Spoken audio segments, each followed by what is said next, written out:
Bueno, muy bien. Buen día. Vamos a empezar entonces hoy con el tercer encuentro del curso de conductor náutico, ¿sí? De esta serie de cuatro encuentros.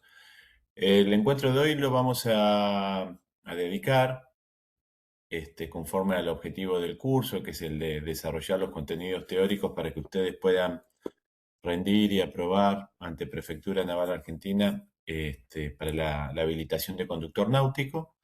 Vamos a desarrollar en esta clase los principios de meteorología aplicados para el tipo de conducción que ustedes tienen que hacer. Y vamos a charlar sobre los fenómenos meteorológicos locales más comunes, ¿sí? En la zona de la provincia de Buenos Aires. Antes de avanzar con esto, quería comentarles algo, ¿sí? Lo que estamos viendo acá, al igual que cuando vimos los otros temas, ¿sí? Ya sea incendio, motor, seguridad, etcétera, eh, son rudimentos básicos como para que ustedes puedan iniciarse en la actividad con seguridad, con una toma de conciencia, ¿sí? Con esto quiero decir que la meteorología es toda una rama del conocimiento, de la ciencia, muy compleja. Existen carreras universitarias, licenciaturas en meteorología, con lo cual intentar abarcarlo en una clase sería imposible, ¿sí? Simplemente lo que quiero es presentar algunas herramientas como para que ustedes al momento de tener que navegar lo hagan en forma más segura y comentarles también que dentro del ámbito de la provincia de Buenos Aires, de Defensa Civil, ustedes cuentan con el apoyo de un grupo de meteorólogos, ¿sí? Especializados que están todo el tiempo trabajando, ¿no? Con el monitoreo y el chequeo de la atmósfera y haciendo pronósticos para aplicarlos a lo que es defensa civil. Independientemente de eso, digamos, nosotros la meteorología nos condiciona la vida, ¿sí? Para todo, desde una reunión, un asado, un cumpleaños, el transporte, la vida en las ciudades, ¿no es cierto? Estamos condicionados, cada día tenemos más herramientas, como para poder contar con pronósticos más próximos, más acertados. Y lo que vamos a intentar hacer ahora es ustedes tienen que, como conductores náuticos, estarían habilitados para navegación diurna en condiciones meteorológicas favorables. Están navegando también a lo que se llama vista de costa, porque tiene una distancia máxima de 5 millas náuticas, o sea, 10 kilómetros máximo. Tienen potencia en sus motores, con lo cual, en el caso de presentarse alguna alternativa meteorológica dudosa o difícil, ustedes deberían poner rumbo, poner proa a la costa, a un puerto seguro, a una situación abrigada y deberían rápidamente estar al resguardo, ¿sí? No ocurre lo mismo con otras habilitaciones náuticas, en donde, por ejemplo, si nos encontramos navegando en medio del océano y viene una tormenta, no tenemos otra cosa que adaptarnos a la tormenta y esperar que la tormenta pase y ver cómo navegamos, ¿sí? Ustedes como conductores náuticos tienen esa ventaja, están próximos a la costa, están navegando en situaciones meteorológicas más o menos favorables que pueden cambiar, pero tienen potencia en sus motores, no dependen del viento. No es lo mismo para un velerista quedar en el medio de una tormenta que para ustedes con embarcaciones que tienen una relación potencia de motor, casco, digamos, bastante desfavorable, ¿sí? De todas maneras, lo que vamos a ver son los fenómenos eh, de carácter local, pero para poder entender los fenómenos de carácter local, a mí me gusta también hablarles de generalidades, para que ustedes vean que lo que ocurre a nivel local es parte dentro de un sistema global, ¿sí? Lo que ocurre aquí donde yo estoy en Ensenada no es independiente de lo que pasa en el hemisferio sur, en general, ¿sí?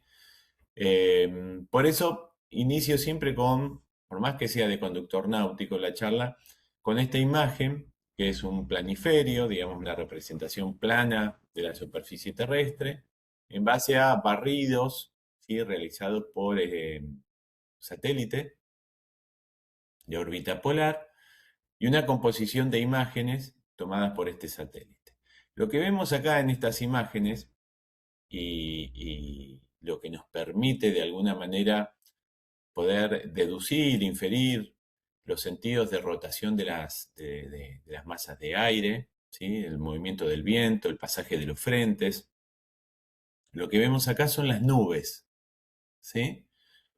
Y realmente es importante el tema de la presencia del agua en la atmósfera en sus distintos estados, porque los efectos producidos por los pasajes de estado del agua, de gaseoso a líquido, a sólido, a líquido nuevamente, estos pasajes insumen y liberan energía en la atmósfera y son producto también de las modificaciones producidas por ese motor que impulsa los cambios meteorológicos, que es la energía solar.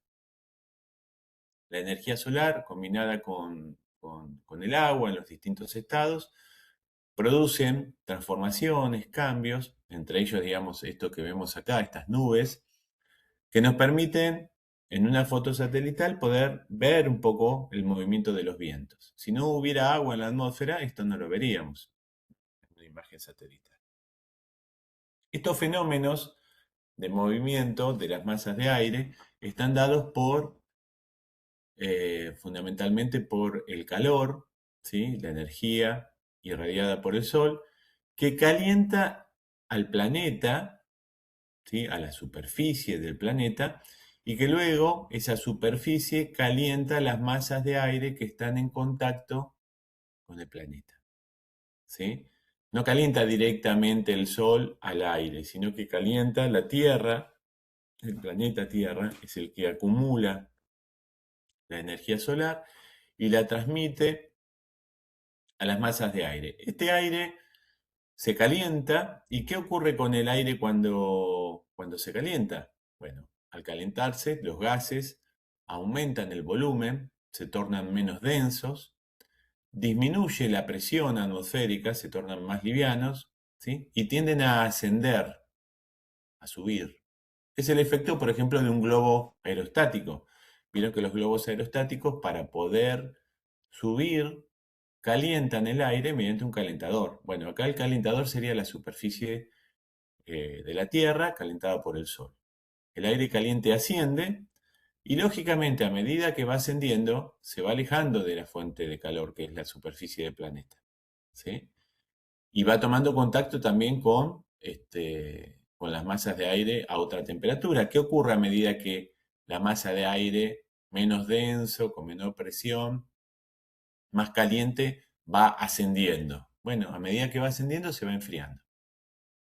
Al enfriarse, nuevamente se da el proceso de aumenta su densidad, ¿sí? Se comprime, digamos, aumenta su densidad, va aumentando lentamente su presión hasta que disminuye el ascenso, porque iguala las condiciones del aire que lo rodea, y es impulsado por el aire caliente que tiende a ascender y se ve obligado, como es más denso, tiene más presión, es más frío, se ve obligado a descender por otro sector. Entonces se da este ciclo que el aire caliente asciende, se va enfriando y el aire frío desciende. Y este ciclo se llama convección. La convección es el movimiento de los fluidos que por diferencia térmica y diferencia de presión tienen esta dinámica que busca el equilibrio. ¿Sí? El movimiento es porque busca el equilibrio de la atmósfera. Pero bueno, el desequilibrio, el movimiento, es causado por la energía solar y el calentamiento diferencial de las masas de aire y de la superficie del planeta. ¿Por qué se da este calentamiento diferencial? ¿Por qué no se calienta todo el planeta igual? Bueno, tenemos para empezar, ustedes saben, tuvimos ahora en estos días, el Día más corto del año, el solsticio, estamos en el solsticio ahora, de invierno en el hemisferio sur, ¿sí? Entonces tenemos, por ejemplo, una diferencia de estaciones del año entre el hemisferio norte y el hemisferio sur, dado por la inclinación del eje de la Tierra. En el norte están entrando al verano, nosotros estamos entrando al invierno, ¿sí? Eh, Ahí ya tengo una diferencia entre norte y sur. A su vez, aunque yo estuviera siempre en el mismo hemisferio, por ejemplo, ahora voy a hablar del sur, tengo una diferencia horaria, ¿sí? Dada por la rotación de la Tierra. La Tierra rota, a cada hora yo tengo una exposición solar distinta, la energía solar se va acumulando a lo largo del día y tengo así la diferencia horaria de exposición solar y la diferencia térmica entre el día y la noche, ¿sí? Eso va a generar diferencias térmicas también entre zonas del planeta que están de día, zonas del planeta que están de noche o con diferentes horarios. Si tomo toda una franja del hemisferio sur que estén en el mismo horario, supongamos en el continente americano, en la patita, en la Patagonia, desde la provincia de Buenos Aires hasta Patagonia, vamos a decir, quizás tengamos la misma hora, pero la temperatura no es la misma. Hoy al mediodía no va a ser la misma en Buenos Aires a la de Tierra del Fuego, aunque tengamos la misma hora y estemos en el mismo hemisferio.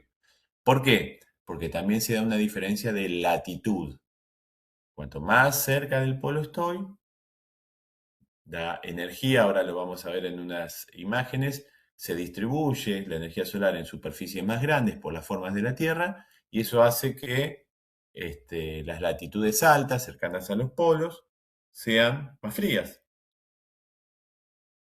Entonces fíjense que tengo diferencias horarias, diferencias del día y la noche, diferencias estacionales, diferencias de latitud, ¿sí? Y a esto le puedo seguir sumando otras cosas, como por ejemplo las diferencias que genera el relieve, la orografía, las montañas, las barreras de los vientos. También tengo diferencias en cuanto a las superficies. O sea, tengo grandes masas de agua, los océanos, y tengo las masas continentales. No se calienta igual el agua que la tierra. Y dentro de las masas continentales tengo ciudades y tengo selvas y tengo desiertos y tengo campos arados, ¿sí? Entonces todo esto va generando a distinta escala, escala del planeta o incluso escala local. Local me refiero, por ejemplo, en la desembocadura de un arroyito, acá en Ensenada, puede ser que yo tenga en el agua una temperatura y en la tierra otra. ¿Y eso qué hace? Bueno, hace que todas estas diferencias térmicas, que son muchísimas, calienten el aire de manera diferente y el aire empiece a buscar el equilibrio. Y así surgen las brisas y surgen los vientos. El viento, ¿qué es? Es la percepción nuestra, a nivel en este caso navegando a nivel del mar o de la superficie del planeta, del movimiento de las masas de aire. Y el movimiento se daría de los centros de alta presión hacia los centros de baja. Por eso es tan importante en meteorología, ¿sí?, ir monitoreando la evolución de la presión, monitoreando la evolución de la temperatura, ¿sí? Nosotros navegando, antiguamente, teníamos termómetros, barómetros en las embarcaciones para ir viendo justamente estas variaciones de presión y de temperatura, para intentar anticipar el efecto que esto podía tener en la generación de viento, sobre todo, ¿sí? Hoy en día, hasta con un reloj pulsera podemos ir viendo la presión atmosférica y la temperatura, ¿sí? Tenemos también acceso a Internet de cobertura, depende lo que paguemos, el servicio que paguemos, pero podemos llegar a tener cobertura mundial, con pronósticos meteorológicos bastante exactos, ¿sí? Entonces, este monitoreo por parte de los navegantes se hace de otra manera, ¿sí? Antes era necesario para navegaciones más importantes tener como una estación meteorológica a bordo. Hoy no, ¿sí? Hoy con el celular entro, veo y ya más o menos estoy enterándome de cómo está la situación, ¿no? Lo que vemos acá a la izquierda, digamos, estos son gráficos informativos, no tienen directamente que ver con la navegación, pero ya que estamos hablando del tema, a la izquierda vemos cómo la presión atmosférica, ¿sí?, disminuye con la altura. Y usted, bueno, nosotros cuando, esto es a título informativo, ¿por qué? Porque vamos a navegar a nivel del mar en la mayoría de los casos, ¿sí? Entonces, la presión atmosférica que vamos a trabajar es sobre el nivel del mar nosotros, lo que nos interesa. Aprovecho acá y comento algo. ¿Qué es la presión atmosférica? ¿Sí? Quizás no hablamos de presión, está alta la presión, está baja la presión, pero no nos pusimos nunca a pensar qué es la presión atmosférica. O quizás sí lo sabemos, ¿no? Pero bueno, ¿qué es una presión? Una presión en física, digamos, es la aplicación de una fuerza, en este caso sería una carga, una fuerza, sobre una superficie. Aumentar la presión es aumentar justamente la relación entre esa fuerza y la superficie. ¿Mm? Si yo disminuyo la superficie y mantengo la fuerza, aumento la presión, por ejemplo. ¿Sí?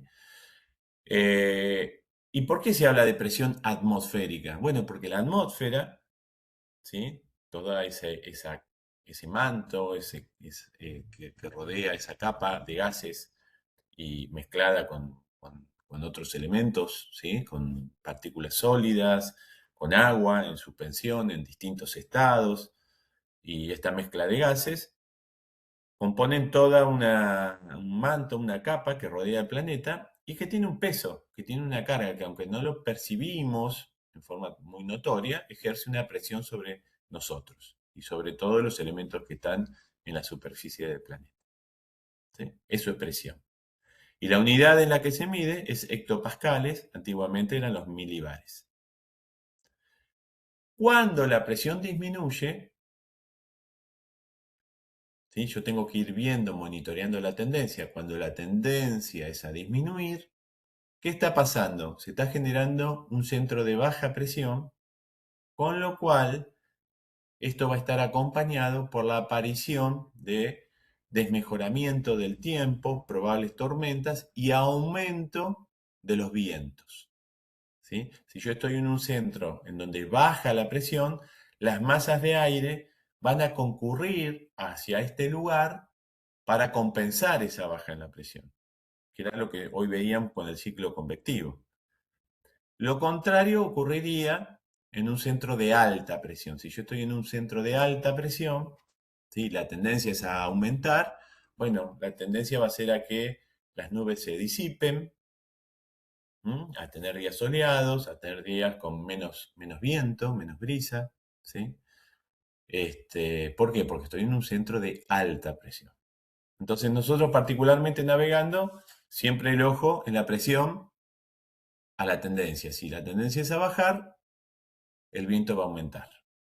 ¿Y por qué le prestamos especial atención al viento? Bueno, porque de todos los factores meteorológicos a los cuales tenemos que prestar atención y tenemos que monitorear, el tema del viento es central. ¿Por qué? Porque el viento es el generador de las olas, ¿eh? No es que no sea importante la temperatura para navegar o la humedad, todo es importante. Pero lo que pone en relación directa de los factores meteorológicos, el primero que siento yo y que modifica mi seguridad en la navegación es el viento, ¿eh? Viento va acompañado con ola, y eso me cambia completamente la navegación. En cuanto a la temperatura, este es un corte de la atmósfera, ¿sí? Fíjense que va desde 0 a 110 kilómetros de altura, que sería desde la superficie del planeta hasta el límite de la termósfera, ¿sí? Estas son las distintas capas de la atmósfera. La única que me interesa a mí es la primera, una delgada capa de 10 kilómetros, 12 kilómetros, más o menos el límite está entre esos niveles, dependiendo de la latitud, en donde se da la capa que se llama troposfera, que es el manto el primero que envuelve a la Tierra y que llega hasta la tropopausa. En la troposfera es donde está, además, el agua, ¿sí? En los distintos estados en suspensión, ¿sí? O sea, está en estado sólido, como nieve, como granizo puede estar, como cristales de hielo, en suspensión.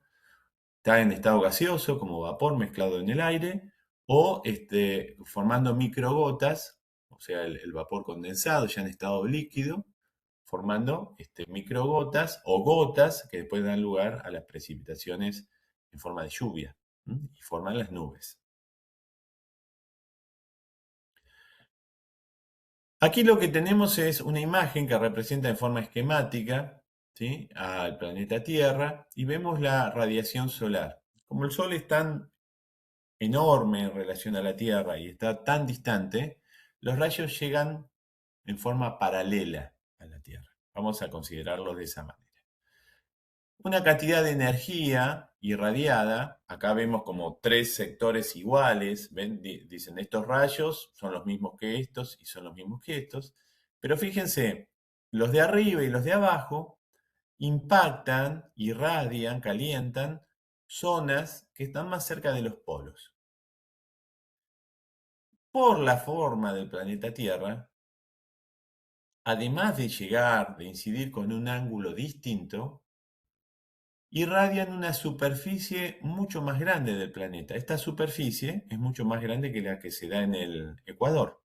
Esto hace, con el paso de las horas, los días, los años, que el planeta se vaya calentando de manera diferente, siendo más frío en los polos y más caliente en la zona ecuatorial. Este gráfico muestra lo mismo, ¿no? Una cantidad de energía,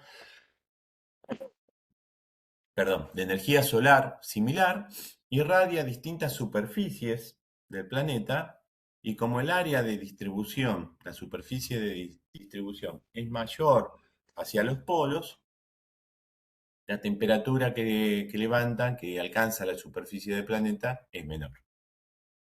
Esto produce la diferencia de latitud. Producto de todas estas diferencias térmicas que veíamos, de presión y demás, se dan los movimientos de las masas de aire. Y las nubes, ¿sí?, lo que hacen justamente es mostrarme esta evolución, estos movimientos de las masas de aire, porque el agua va cambiando de estado. Pasa de estado gaseoso a estado líquido, a estado sólido. Yo en una foto satelital puedo empezar a ver la formación de nubes. Y acá hay algo muy particular, por eso está esta imagen, que no está todo el planeta, falta Oceanía, falta Asia, falta la Antártida, pero en esta imagen yo veo algo muy claro, por eso está, y es una línea de nubes horizontal, aquí donde yo estoy moviendo el mouse ahora, no sé si se alcanza a ver, que atraviesa casi todo el planeta, con algunas interrupciones, pero bastante continuas. Yo podría decir, acá hay una franja. Bueno, esto es así. En el planeta, más allá de distintos fenómenos locales, existen áreas, franjas de altas y de baja presión, ¿sí?, que van generando estas celdas en la atmósfera de convección, ¿sí? Esta zona media, por ejemplo, que vemos acá, es una zona de baja presión que se da en proximidades del Ecuador, que se llama zona intertropical de convergencia.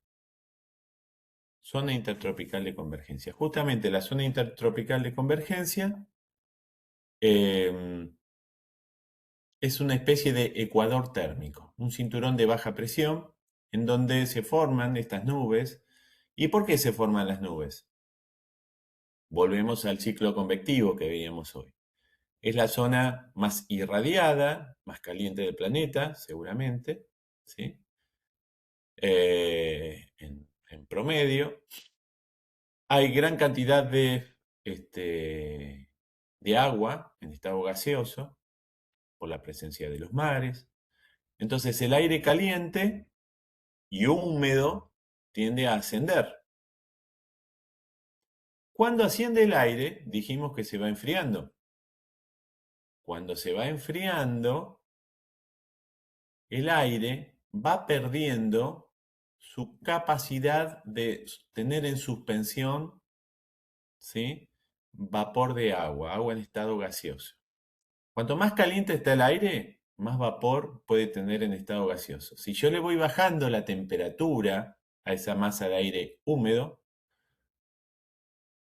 el aire va perdiendo esa propiedad que tiene y cada vez puede tener en suspensión menor cantidad de agua. Esto hace que aumente su humedad relativa, se llama, aunque no le agregue agua, va aumentando, hasta alcanzar el estado de saturación. El estado de saturación, que es la humedad relativa, vieron que se mide en niveles porcentuales la humedad relativa.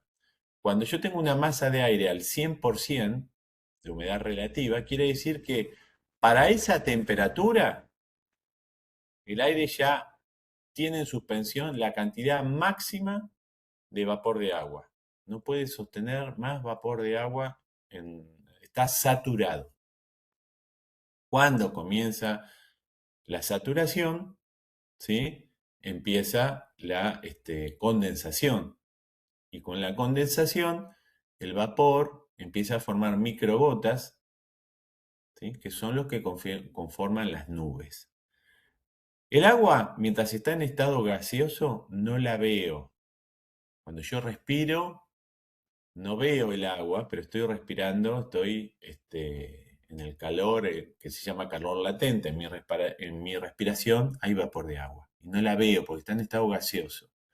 Cuando yo veo el humito, que le decimos, tipo una niebla, una nube, es porque ya se formó la microgota, ya pasó de estado gaseoso a estado líquido, ¿sí?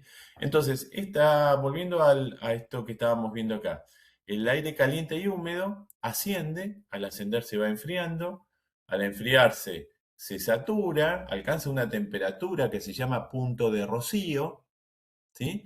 Y el agua, el aire saturado al 100%, ¿sí? El agua en suspensión pasa de estado gaseoso a estado líquido, forma las microgotas que forman las nubes. Y luego seguirá la evolución y seguramente estas nubes precipitarán en distintas formas. Puede precipitar en estado de agua o en estado sólido, si fueran cristales de hielo, si fueran granizo, etcétera, ¿no? Entonces, lo que vemos acá, por ejemplo, es una línea de nubes, producto de esta baja presión que hizo ascender el aire, saturarlo, enfriarlo y formar las nubes. Y así en el planeta existen otros cinturones a nivel global que se llaman cinturones de alta y de baja presión o líneas de alta y de baja presión, en torno a los cuales se dan celdas de convección como veíamos en forma esquemática hoy, ¿sí? Bueno, este fenómeno, que no los quiero marear más, pero que se da a efecto planetario, se da también a efecto local. Y el efecto local, para darles un ejemplo, puede tener escala muy pequeña. Por ejemplo, yo estoy ahora charlando con ustedes, tengo la estufa prendida, donde estoy, ¿sí? Tengo una temperatura determinada a la altura donde yo estoy sentado, pero si me parara arriba de la mesa y estirara el brazo para tocar el techo, cerca del techo, en la habitación, estaría el aire más caliente. ¿Por qué? Porque el aire caliente, calentado por la estufa, menos denso y caliente, tiende a ascender y el aire frío tiende a bajar. O sea, dentro de mi habitación, yo también tengo un ciclo convectivo, como el que veíamos a escala atmosférica grande. Lo mismo ocurre en las costas. En las costas, en la desembocadura de un arroyo, en la costa del mar, en la costa del río, en la costa de los lagos, yo tengo movimientos de masas de aire que se llaman brisas marinas, brisas de mar, ¿sí?, o brisas locales, producto de estas diferencias térmicas. La brisa de mar, fundamentalmente yo la percibo los días que hay calma o que debería haber calma, o sea, veo el pronóstico y dice va a haber cero viento. Sin embargo, yo voy a la playa y hay una brisa.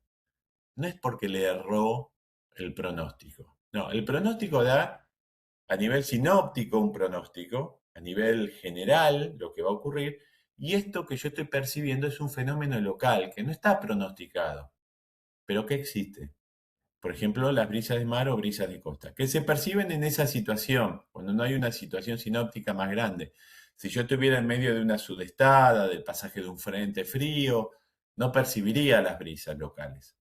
Pero las brisas de mar, cuando se supone que la situación sinóptica es de calma, aparecen, se perciben.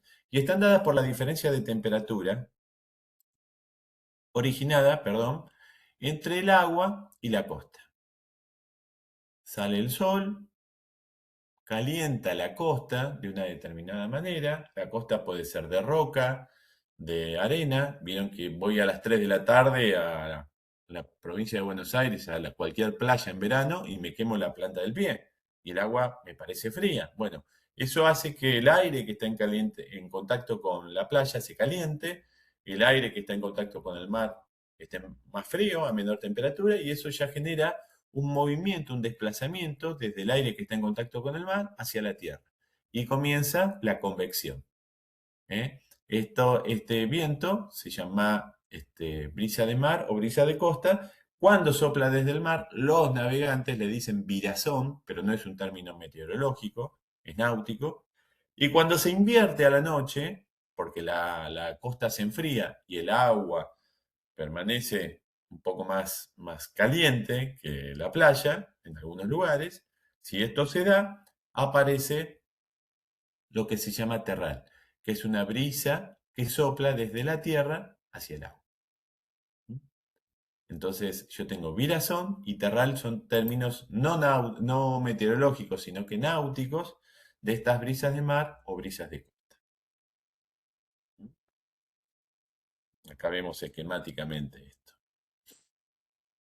Esto también produce la aparición de nubes, ¿sí? Cuando yo tengo estas brisas, decíamos que en el caso de tener virazón durante el día, este es un corte del Río de la Plata esquemático. RA es República Argentina, ROU República Oriental del Uruguay. ¿Y qué estaría ocurriendo acá? Es un día de calma, supuestamente, aparece la brisa de mar o brisa de río, el fenómeno en la costa, y el aire más frío en contacto con el agua se desplaza hacia la costa de Argentina y de Uruguay, y ahí, al estar la tierra más caliente, ¿sí? El aire se va calentando y al calentarse comienza a elevarse. Al comenzar a elevarse se empieza lentamente a enfriar y como era un aire cálido y húmedo, al enfriarse se forman nubes y en este caso las nubes aparecen como líneas de nubes formadas en forma paralela a las costas de Argentina y de Uruguay y el medio del Río de la Plata está despejado. ¿eh? Lo mismo ocurre en los grandes lagos del sur. Este es un lago del sur en donde yo veo el lago, el aire frío que discurre, digamos, desde el lago, por la superficie, por la tierra, se va calentando y al elevarse, condensa, aumenta la presión y se forman las nubes,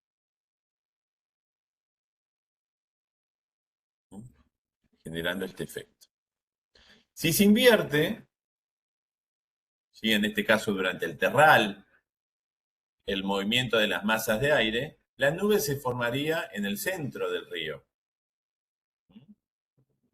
El aire más frío de la tierra iría hacia el agua, en el agua se va calentando, al calentarse se eleva y a medida que se va elevando, el aire cálido y húmedo se va enfriando de a poco y comienzan a formar las líneas de nubes. Acá justamente lo que vemos es eso, es la formación de una línea de nubes en el centro del río, estando el resto de las costas despejadas. Este movimiento de las masas de aire, ¿sí? A nivel general, cualquiera sea la escala, se ven afectados por un efecto muy importante que se llama efecto Coriolis. El efecto Coriolis tiende a desviar la dirección de las fuerzas en su desplazamiento a la izquierda en el hemisferio sur y a la derecha en el hemisferio norte.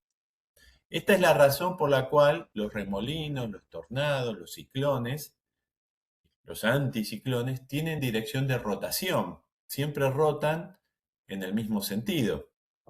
Pero esta rotación es siempre igual en el hemisferio sur en un sentido y en el hemisferio norte en el otro. ¿Mm? No es igual en todo el planeta. ¿Sí?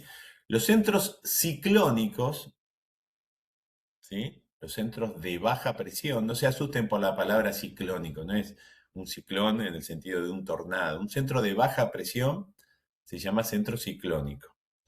Y es un centro en donde va a aumentar el viento. ¿Sí? Ahora está muy de moda, en los pronósticos meteorológicos meten términos que existieron siempre en meteorología, pero que asustan a la gente que no conoce. Dicen, estamos en una ciclogénesis.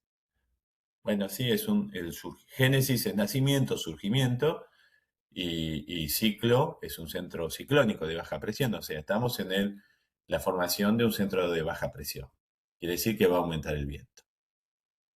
En el hemisferio sur, en la superficie del planeta, yo percibo ese centro de baja presión con rotación de las masas de aire en sentido horario. ¿Sí? Y está asociado, justamente como veíamos, el aire de baja presión va a ascender, y al ascender, si la baja de presión es muy notoria, muy fuerte, asciende de forma violenta, entonces eso va acompañado por transformaciones, porque la masa de aire al ascender, ¿sí? De vuelta, repito, se comprime, se enfría, se satura, se forman las nubes, las tormentas y precipita. ¿Mm? Y aumenta el viento en los centros de baja presión. Las masas de aire tienden a ingresar en el centro de alta presión, mientras que en el centro de alta se da el ciclo inverso.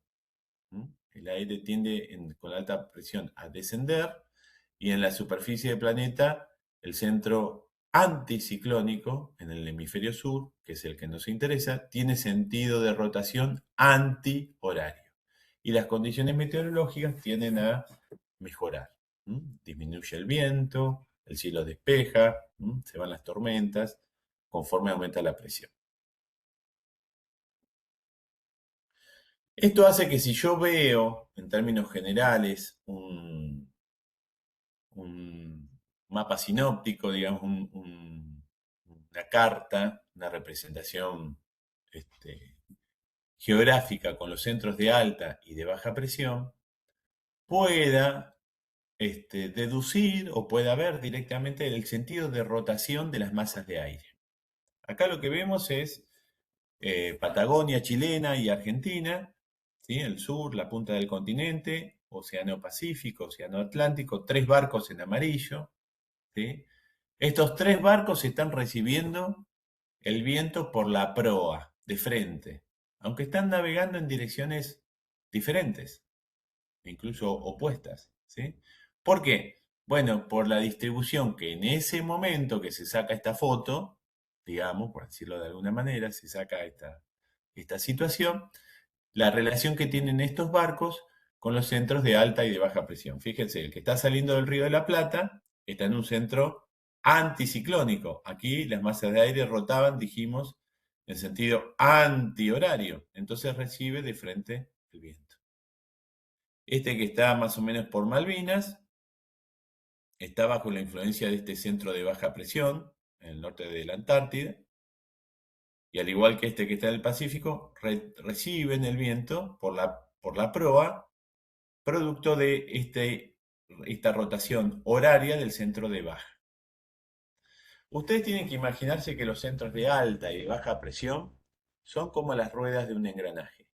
Pueden girar en sentido contrario, pero aquí, donde toman contacto uno con otro, los dientes de esas ruedas para formar el engranaje tienen que girar en el mismo sentido. Entonces, fíjense, el centro de baja rota así y en el punto este, donde está este barco, toma contacto con el sentido de rotación del otro. ¿Sí? La intensidad del viento está directamente relacionada con la diferencia de presión. Cuando más juntas están estas líneas, ¿sí? Quiere decir que yo tengo mayor diferencia entre un centro de alta y un centro de baja. Esto se llama gradiente bárico. Y estas líneas que aparecen representadas en esta carta, ven que tienen valores, por ejemplo, acá de 1026, 1023, 1020, 1017, van bajando. Acá en este centro de baja dicen 990. Estas líneas unen puntos con igual presión atmosférica. ¿Sí? Esas líneas se llaman isobaras. ¿Eh? Cuanto más juntas están estas líneas, me están hablando de un mayor gradiente, de una mayor pendiente, de una diferencia mayor entre altas y bajas presiones.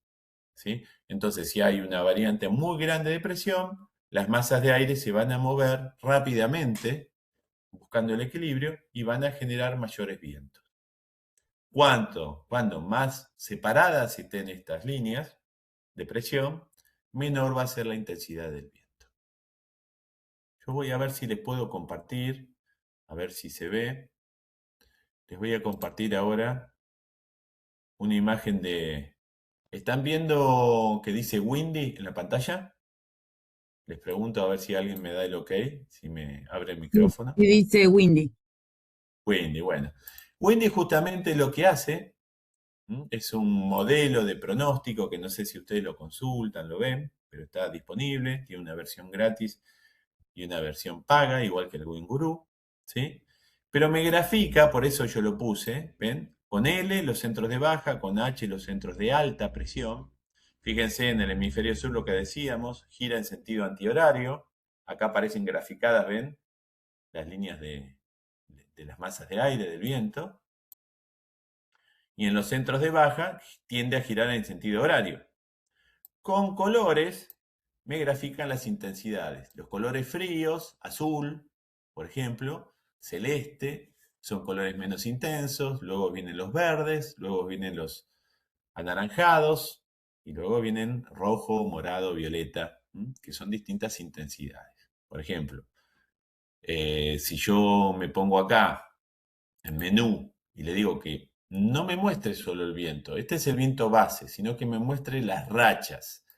Las rachas son esas variaciones que se dan en un momento en la intensidad del viento, aumentando la intensidad del viento.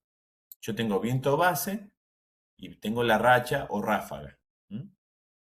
Entonces, ahora estoy viendo las rachas. Fíjense, yo estoy en Ensenada, me acerco a Ensenada, que estamos por aquí, toco acá y tengo racha de 15 nudos. Recuerden que los nudos son millas náuticas por hora. ¿Sí? Los nudos son millas náuticas por hora. ¿Sí? Discúlpenme que están saliendo ahí unos mensajes. Si yo toco acá, me aparece el pronóstico y dice, por ejemplo, hoy estamos en lunes, ¿no? Para el lunes, al mediodía, tengo viento base de 9 nudos, casi 17 kilómetros por hora. ¿Sí? Y la racha de 17 nudos, que serían unos 32 kilómetros por hora. ¿Sí? En este punto donde yo estoy. Ahora, si yo me alejo de este punto y voy a buscar otro colorcito, voy a buscar uno más dramático, como estos que están por acá, pasaje de Drake, comunicación entre Mar de Océs, entre el continente americano y continente antártico, yo acá ya estoy hablando de 58 nudos de viento en la racha, ¿sí? 115 kilómetros por hora más o menos. ¿Está? Quiere decir que yo acá con este modelo, con este pronóstico, puedo ir viendo las intensidades, la dirección del viento. ¿M? Y si voy a planificar una navegación, puedo también ir viendo qué evolución va a tener esto en las distintas horas. Yo pongo aquí play, y voy viendo el lunes, les decía, pongo play y voy viendo cómo se van moviendo los distintos centros de alta y de baja. Ven que si bien hay centros que son permanentes o semipermanentes, tienden a moverse, tienen una dinámica que tienen que ver con el pasaje de los frentes, con las tormentas, la aparición de distintas condiciones o situaciones, ¿sí? Esto es importante que ustedes lo vayan viendo. ¿Por qué? Porque, en definitiva, lo que pasa acá en el Río de la Plata no es un hecho, o en la provincia de Buenos Aires, no es un hecho aislado.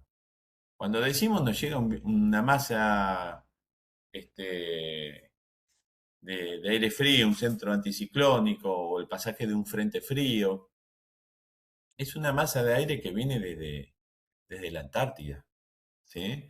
Entonces yo la puedo ir viendo, la puedo ir anticipando aquí varios días antes, ¿sí? Otro modelo muy usado por todos y por todas es el Winguru, ¿sí? Seguramente ustedes lo consultan, ¿sí? No es que los esté recomendando, es que hoy ya están instalados, digamos, ¿no? El Winguru, ¿qué características tiene? Bueno, el Winguru me presenta, al igual que el otro, el Windy también, distintos modelos. Si ustedes ven acá, quien lo usa, dice, no, me aparece 4 veces, 5 veces lo mismo. Bueno, no es lo mismo. Cada uno de estos modelos renglones que aparecen por acá, responden a modelos diferentes, o sea, distintas modos de procesar con distintas computadoras, con distintos programas, los datos que toman las estaciones meteorológicas. E incluso algunos están tomando datos diferentes. Este es un modelo que elabora Winguru. Este es un modelo que elabora un modelo que se llama el pronóstico por un modelo que se llama GFS, Global Forecast System, que es el modelo americano, el yankee. Luego tengo el IFS, tengo el ICON, que le dicen el modelo europeo, GDPS, ¿sí? En definitiva, me están dando pronósticos y yo puedo comparar, a ver qué me dicen estos modelos, estos 4 modelos que tengo, para, por ejemplo, el día de mañana. Yo acá estoy viendo, ven, los días de la semana, mañana es martes, 23, tengo las variaciones horarias, tengo el viento base, tengo la racha, tengo la intensidad del viento, tengo la temperatura, tengo la isoterma, tengo los niveles de nubosidad alta, media y baja, y finalmente tengo precipitaciones. ¿Está? Si yo quisiera comparar, bueno, puedo hacer scroll así, ir viendo a ver el martes cómo va a estar, y si no directamente en la variante que yo quiero comparar, por ejemplo, estoy en el día martes y quiero ver qué me dicen del viento base para el martes al mediodía, porque voy a ir a navegar o después del mediodía, a las 3 de la tarde voy a salir. Entonces toco el martes a las 3 de la tarde en el viento base y acá me aparece, me toma de estos modelos que están abajo para que yo no esté moviendo el mouse, me toma los valores y me dice, mira, el viento base a las 3 de la tarde, según GFS, ¿sí? Va a ser de 11 nudos, según Winguru de 13, según el Icon 14, según GDPS de 13. Y la racha, y toco en racha, y acá tengo que los distintos modelos me dicen que la racha puede variar de 16 a 24 nudos. ¿Sí? Todos más o menos coinciden que el viento va a ser del oeste-sudoeste. ¿Está? Entonces, esto me permite a mí, nada, ir tomando ciertos resguardos.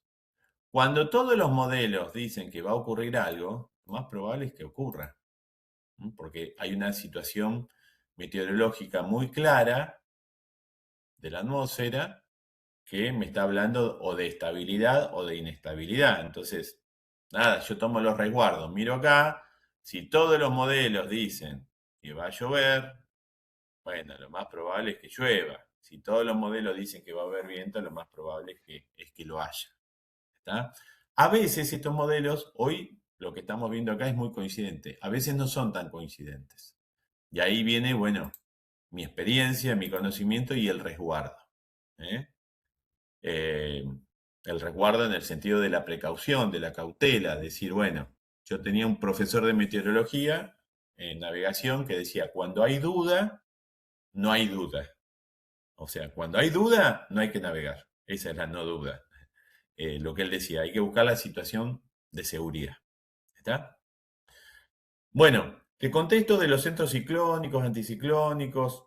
Vieron que el Wind Guru me muestra lo que va a pasar en este lugar. Yo estoy viendo acá para Ensenada, para La Plata, pero no entiendo lo que pasa a nivel general con los centros de alta y de baja presión. Para eso lo complemento con el Windy. No es que uno me da un pronóstico y el otro me da el otro. Los dos toman los mismos modelos, me van a dar lo mismo los dos. ¿Sí? Lo que yo puedo hacer es decir, bueno, acá el martes voy a tener más viento y me voy a ver el Windy, qué es lo que pasa el martes. ¿Sí? Entonces yo digo, bueno, el martes, este, en tal momento, el martes 23,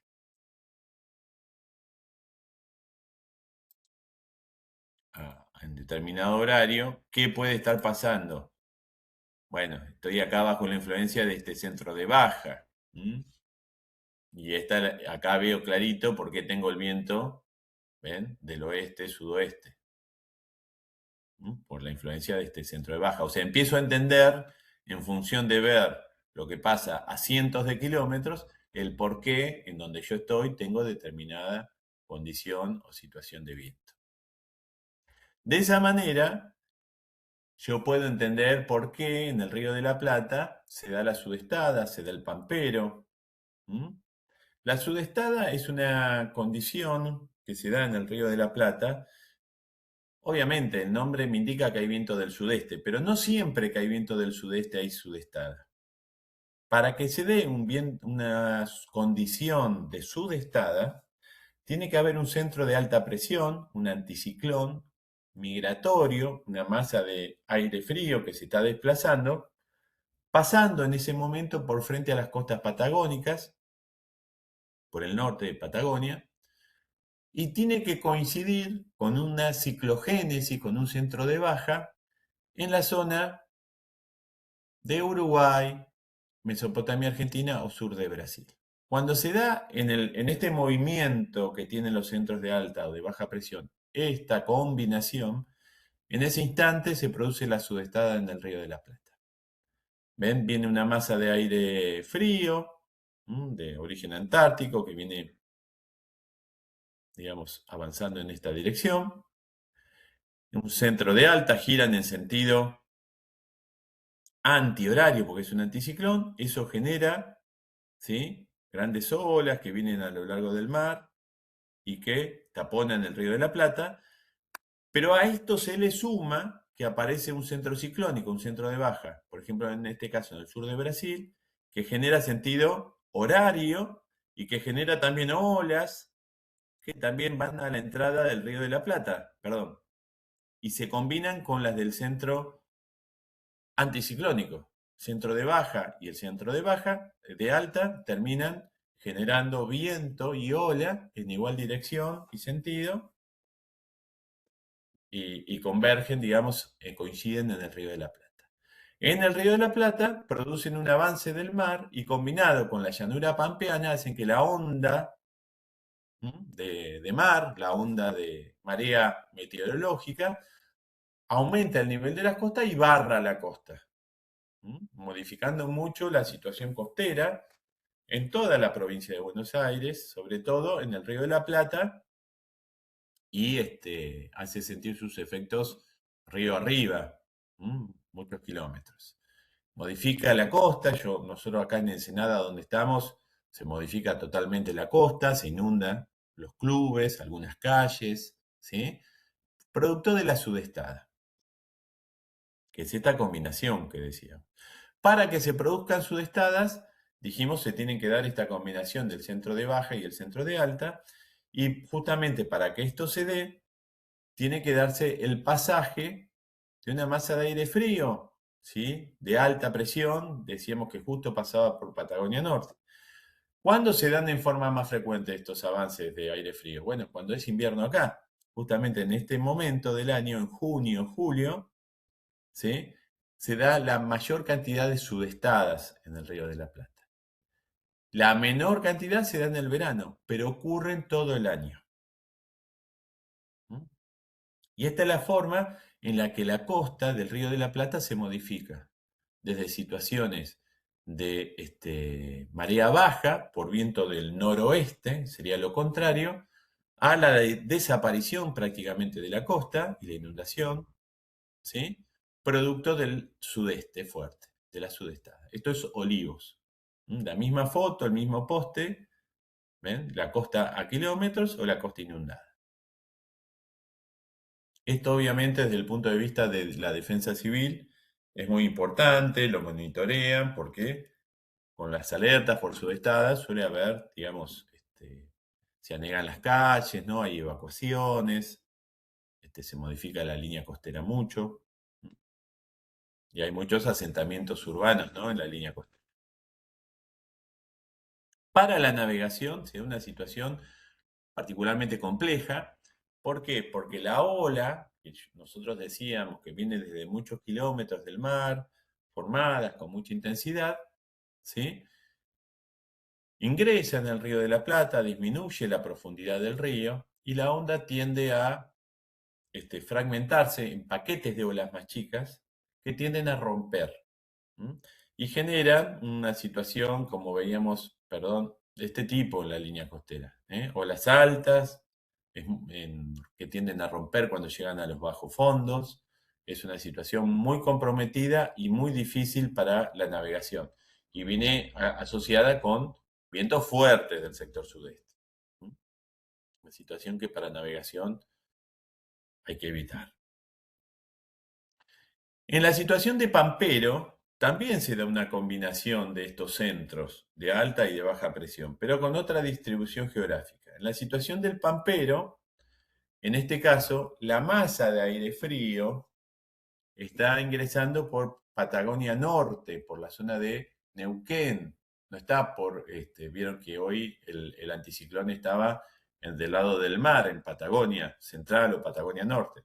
Ahora está Patagonia Norte, pero ingresando por el lado de Neuquén, por la cordillera. Y el centro de baja, en lugar de estar como estaba hoy en el sur de Brasil, está frente a Bahía Blanca, Mar del Plata. ¿Mm? Entonces, cuando se combina esta situación del anticiclón ingresando por Patagonia Norte y la ciclogénesis o centro de baja en las costas sudeste de la provincia de Buenos Aires, se da lo que se llama pampero. Nosotros le decimos pampero porque nos viene el viento de la Pampa, del sudoeste, pero es un fenómeno que llega bastante más al norte, barre Brasil, en Brasil lo llaman minuano o carpinteiro, y tiene dos situaciones. Por un lado, el pasaje de un frente. Y acá yo me detengo un segundito para comentarles qué es un frente. Bueno, eh, en la atmósfera tenemos masas de aire con características de temperatura y humedad medidas en nivel horizontal, más o menos continuas, más o menos estables, ¿sí? Medidas en horizontal. Y estas pueden ser masas de aire frío, cálido, frío y seco, frío húmedo, cálido seco, cálido húmedo. Son masas, son como grandes parcelas de aire, burbujas grandes, que se van desplazando por estos movimientos. Son los centros de alta, de baja presión, las masas de aire que veíamos en la atmósfera. Ahora, estas masas de aire en algún momento toman contacto. Esa superficie, esa zona de contacto, entre una masa y la otra se llama frente. Y al igual que un frente de batalla, un frente en la guerra, estas masas están viendo a ver quién le gana a quién. Si el aire frío desplaza al aire caliente, decimos que es un frente frío. Y si el aire cálido es el que desplaza al aire frío, ¿sí? Es un frente cálido. ¿Se entiende? Lo que sucede es que de acuerdo a la diferencia térmica y de presión entre una masa y en la otra, en el frente se va a dar un pasaje violento de una situación a la otra. Y ese pasaje violento provoca transformaciones, ¿sí? En la atmósfera, provoca transformaciones no solo térmicas, sino también variaciones en todo lo que es el agua que está contenida en estado gaseoso en el aire, ¿sí?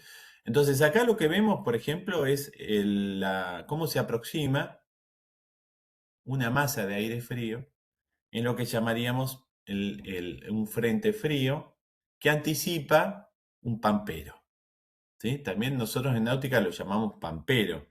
Pero en realidad, por ejemplo, este buque que está en el Río de la Plata está navegando todavía en una masa de aire cálido y húmedo. ¿Mm? Esto se da muy clarito cuando yo tengo varios días con viento norte, que tengo aire cálido, húmedo en el río, y de golpe viene una masa de aire frío desplazando al aire cálido. ¿Y qué se da acá en el frente? Bueno, se da justamente la formación de un frente nuboso, ¿m? Que coincide con todo el frente frío que avanza.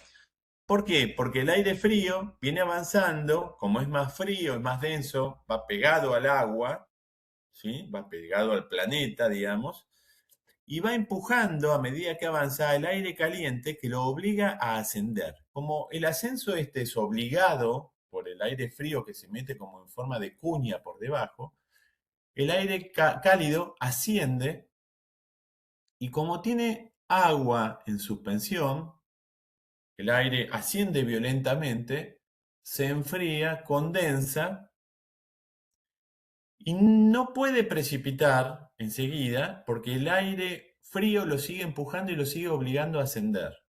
Y acá es cuando se dan las nubes de formación vertical, los cumulus nimbus, se dan estas nubes tan llamativas. Esto que aparece adelante, los navegantes le dicen cigarro, pero es una nube tipo roll, tipo una nube rotor.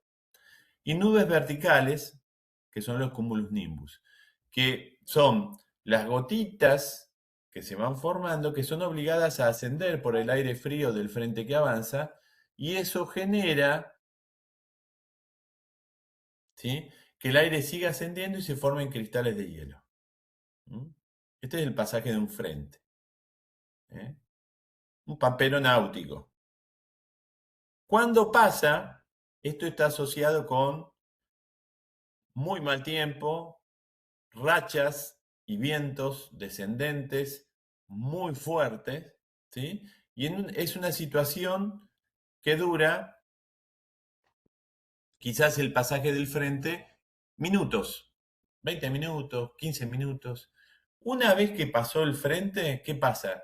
Nosotros pasamos de estar en la masa de aire cálido y húmedo, por ejemplo en el Río de la Plata, a estar en una masa de menor temperatura, de alta presión, aire más seco. Entonces, rápidamente, después que pasa esta tormenta, este frente, que es bastante duro, puede tener granizo, puede tener actividad eléctrica, viento muy rafagoso, muchas rachas, muchas ráfagas. Después que pasa esta situación, rápidamente el tiempo mejora, porque estoy bajo la influencia del pampero, ¿sí?, que es un centro de alta presión, ¿sí? Esto es lo que estaría pasando en corte. ¿Ven? El aire frío avanza, genera una cuña, el aire caliente se ve obligado a ascender, al ascender forma las nubes verticales, se forman aquí las tormentas, Y una vez que pasa este frente, se instala en la masa de aire frío, ¿sí? O de menor temperatura, más seco, y las condiciones meteorológicas mejoran rápidamente. Cuando el que avanza es una masa de aire cálido, va desplazando al aire frío. En ambos casos se da este corte en el frente tipo cuña. ¿Por qué? Porque no es vertical la pared, ¿sí? Entre un frente y el otro, porque el aire cálido tiene menos presión, es menos denso, y el aire frío busca siempre estar por debajo. Lo que cambia es la pendiente, la inclinación. Cuando el frente frío avanza, esto tiene una mayor pendiente que cuando avanza el frente cálido. Cuando avanza el frente cálido, la pendiente es menor. El viento cálido está generado, al avanzar un frente cálido asociado con otros tipos de nubes, nubes más cumuliformes, cielo con lluvias más persistentes, más duraderas ¿eh? En el tiempo, y está asociado con la aparición de nieblas también en esta situación frontal.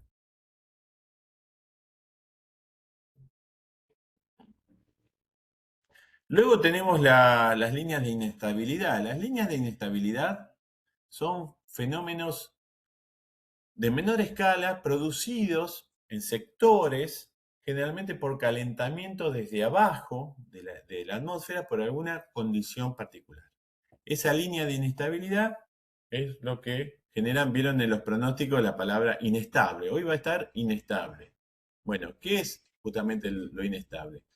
Es una situación en donde el equilibrio se rompe, ¿sí? Producto de que estamos al límite jugando con eso, con el equilibrio. Acá, una situación estable, esto como lo grafican los físicos, digamos, una situación estable es un bowl, un recipiente con una bolita dentro. Yo le pego a la bolita tiende a mover, pero tiende a volver al punto inicial. Eso es estabilidad. O sea, todo el sistema tiende a que cualquier alteración vuelva al estado original. En una situación inestable o de equilibrio inestable sería la situación inversa. El bowl, el recipiente está invertido y la bolita está ahí puesta en equilibrio.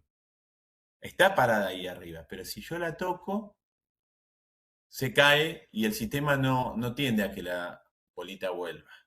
¿Sí? ¿Por qué? Porque es una condición de inestabilidad. Así se grafica la inestabilidad. Entonces, uno puede decir, hoy está inestable. No, pero si no hay ni una nube. Bueno, guarda. Está inestable. Un pequeño cambio en la atmósfera y ya se va a desencadenar toda una secuencia de hechos por esa condición de inestabilidad. Generalmente lo más común es por calentamiento desde abajo, y las nubes que están asociadas con la inestabilidad tienden a ser nubes de este tipo, cumuliformes, con tendencia a la verticalidad, con formas muy comparables, digamos, con un coliflor, ¿sí? Estas formas que son burbujas, grandes burbujas de aire, ¿eh? Que van condensando a medida que ascienden, y estas nubes son nubes muy dinámicas que cambian de forma, producto de este ascenso de las corrientes térmicas que ascienden. Esto, por ejemplo, es por calentamiento en un campo, por ejemplo. Estas corrientes térmicas son las que usan las aves para volar en círculo, las que usan los planeadores, la gente que vuela en ala delta, etc. Responden al mismo efecto. Con el calentamiento desde abajo, acá se ve clarito, hay una corriente térmica, producto del calentamiento por algún efecto particular. Puede ser un núcleo urbano, la ciudad, un incendio, diferencia de los minerales de la zona, una zona forestada y una zona sin árboles, pero hay un calentamiento de la masa de aire y el aire tiende a ascender. Fíjense cómo coincide, y está graficado acá, estas formas circulares con el sector donde se da el ascenso. Y esto es lo que genera un fenómeno aislado, tormentas aisladas, condición de inestabilidad, de acuerdo a estas líneas de inestabilidad. Como veíamos recién, empiezan a aparecer nubes, formas de nubes, ¿sí? Bueno, esto es todo un tema para meterse, no nos vamos a meter acá, pero les cuento. Vieron que hoy veíamos en Winguru nubes altas, medias y bajas. Bueno, la atmósfera está dividida en capas, ¿sí? Y las nubes se desarrollan en distintas capas. Hay unas nubes que atraviesan todas las capas prácticamente, que son las nubes verticales, como esta número 10, que es la cumulonimbus, que es la más temida por los navegantes, no solo los navegantes del agua, sino los que hacen aeronavegación, porque son los que generan las tormentas eléctricas y vientos ascendentes y descendentes que generan todo lo que son las turbulencias y las líneas de inestabilidad, ¿sí? Además de estar acompañadas por tormentas eléctricas. O sea, siempre que hablo de tormenta, hablo de actividad eléctrica, ¿sí? Estas nubes pueden tener hasta 10-12 kilómetros de desarrollo vertical y terminan directamente en la tropopausa, con un remate en forma de yunque. En grandes términos, es todo un tema meterse en las nubes, ¿sí? A quien le interese puede poner en internet atlas de nubes y ponerse a estudiar nubes toda la vida. Pero las nubes básicamente se clasifican por su forma, por el nivel en el que están. Si yo hablo por el nivel, ya dije nubes bajas, medias y altas. Si digo por la forma, puedo decir nubes verticales como cumulonimbus. Estratiformes, que son las que intentan ser como una capa, un manto, no tienen luces y sombras variantes, no tienen bordes. Es como cuando está el cielo encapotado, parejo. Un estrato es un layer, una capa. Luego están las nubes cumuliformes, que son las nubes más redondeaditas, que tienen luces y sombras, la típica nube que dibujo. Y las nubes tipo cirros o cirrus, que son las nubes más altas, como estas 8 que aparecen acá, que son los cirros o cirroestratos, que ya estaríamos hablando de cristales de hielo en suspensión. Son nubes muy altas, que son cristales de hielo. Y se llaman cirros o cirrus porque parecen cabellos, rizos. ¿eh? De ahí viene la palabra. Bien, esto era fundamental antiguamente, intentar ver en la atmósfera, tomarme de los datos que tenía, porque no tenía herramientas de pronóstico, no tenía fotos satelitales. Hoy en día existen todas esas herramientas y me permiten anticiparme, porque en realidad la nube me está contando lo que está pasando en este momento en la atmósfera, no lo que va a pasar. Yo puedo asociarlo con algo que va a pasar en función de cómo se dan los ciclos en una región del planeta, pero no son herramientas muy certeras para el pronóstico. ¿Sí? Sí, para entender lo que está pasando en este momento. O sea, si yo estoy navegando y veo que avanza un frente frío, voy a ver el cigarro y digo, bueno, muchachos, preparémonos porque dentro de media hora, 40 minutos, se nos viene esa nube encima y vamos a tener viento, lluvia, viento muy arrachado, actividad eléctrica y demás, pero no me puedo anticipar demasiado. Veo lo que está pasando en el momento. ¿Sí? Estos son los estados diferenciales de producto del calentamiento diferencial, los estados de evolución de una nube cumulus nimbus CB, Charlie Bravo, le dicen los navegantes, ¿sí? En donde, como decíamos, es un ascenso vertical, muy notorio, muy marcado de la masa de aire, como se da esta corriente vertical, producto de, por ejemplo, el pasaje de un frente frío, como veíamos, el aire se satura, condensa y las gotitas de agua, como las ascendentes de aire son muy marcadas, no precipitan, siguen ascendiendo. Al pasar el nivel de congelamiento, pueden convivir estas gotitas con cristales de hielo, ¿m? Que pueden precipitar y luego de fundirse, cambiar de estado, o se pueden asociar entre sí formando granizo y precipitar en forma de granizo. ¿M? Esto da actividad ascendente y descendente, fricciones dentro de la nube, que son el viento de tipo cizalladura, cizalla se dice, y a su vez genera toda una situación de inestabilidad, tormentas muy marcadas, ¿sí? Muy fuertes, y en caso de seguir desarrollándose en forma vertical, llega al límite de la troposfera que se llama tropopausa, terminando con un remate, esta nube que se llama yunque, es el remate superior. Así es como yo veo un cumulus nimbus desde abajo y está asociado con estas nubes que se llaman mamatus. También a las nubes se les da, como para complejizarlo un poquito más, una expresión en latín que la describe un poquito más o la clasifica, ¿sí? Las que tienen forma de lenteja, lenticularis, las que tienen forma de castillo, castellatus. Estas se llaman mamatus, porque tienen formas de mamas. Si yo veo esto, estas nubes están asociadas con proximidades a la base de un cumulus nimbus. Estoy en el peor lugar en el que puedo estar en relación a la nube, ¿sí? Estoy abajo de esa nube vertical. Acá estoy a punto de que se caiga el cielo, como decimos los que no somos meteorólogos, ¿no? Bueno, esta es una tormenta móvil. Bien. Y estas son distintas nubes. Estas son nubes tipo roll, cigarro, le decimos los navegantes. Esta es cómo se ve el pasaje en el río.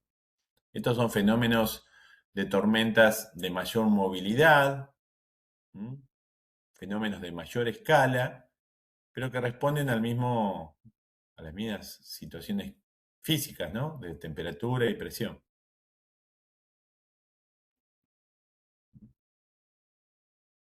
Bien, otra situación, y ya con esto vamos un poquito acercándonos al final, que condiciona mucho la navegación, es el tema de las nieblas o neblinas. Cuando hay niebla, suele estar cerrado el puerto, por seguridad, pero me puede tomar por sorpresa un banco de niebla en el río o en el mar. ¿Qué es la niebla? La niebla es una nube del tipo estratiforme. Hoy habíamos dicho una nube tipo manto. Bueno, eso es la niebla o la neblina. Es una nube tipo manto que se forma a nivel del suelo. ¿Sí? ¿Cuál es la diferencia entre niebla o neblina? Bueno, la diferencia está dada por la visibilidad. ¿Sí? Si yo veo a menos de 1000 metros, estoy en niebla. Si veo más de 1000 metros, pero menos de lo que debería ver, que son casi 10 kilómetros, hablo de neblina. ¿Sí? O sea, como fenómenos son lo mismo, lo que cambia es la densidad de esa nube y cómo influye en la visibilidad. Neblina, veo más; niebla, veo menos de 1 kilómetro. Otras definiciones, pero que no son lo mismo, es hablar de bruma, smog o calima. Y esto tiene que ver con la combinación de la niebla con distintas partículas de otras cosas. Por ejemplo, la bruma es cuando se combina la niebla con partículas secas en suspensión, generalmente de polvo, por ejemplo, que le dan un color marronado a lo que yo veo, blanquecino a veces, ¿sí?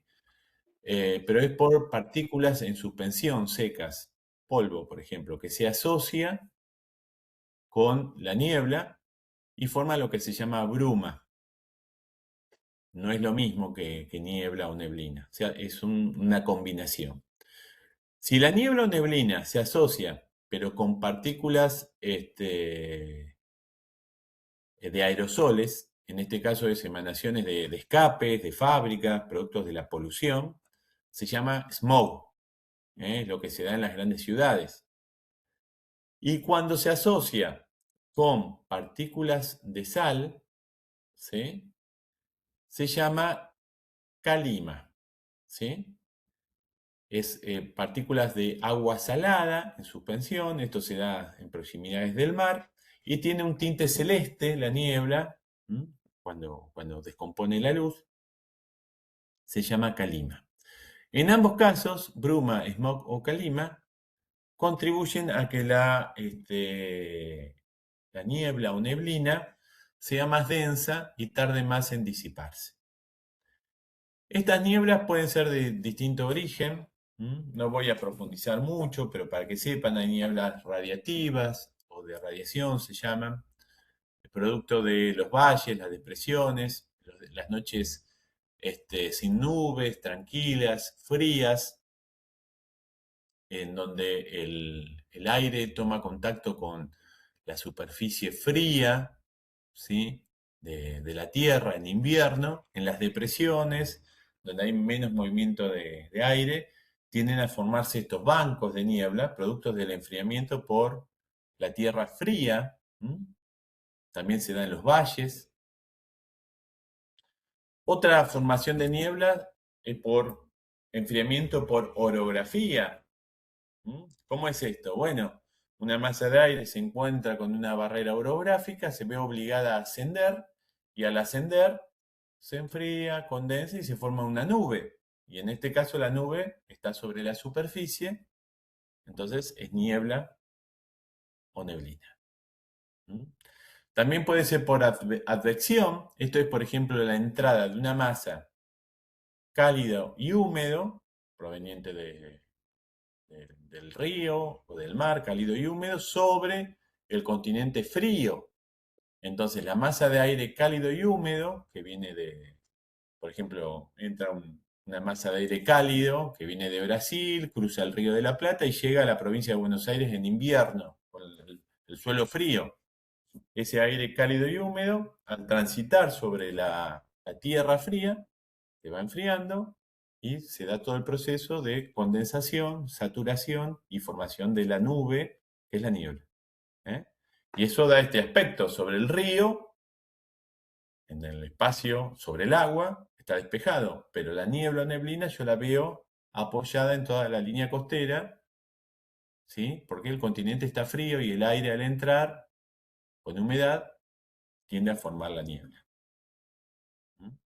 También se da por el pasaje de un frente cálido, era lo que decíamos hoy, ¿no? Esta cuña que existe, el aire cálido comienza a precipitar, al evaporarse las precipitaciones todavía dentro de la masa de aire frío, la parte inferior de la cuña, si alcanza el punto de rocío, se forma la niebla. También puede darse por evaporación, cuando yo tengo agua, por ejemplo, en un pantano, en invierno, yo tengo el agua más cálida que está evaporando y ingresa una masa de aire frío y la evaporación de este agua que está más cálida, rápidamente, al tomar contacto con el aire frío, condensa y forma la niebla.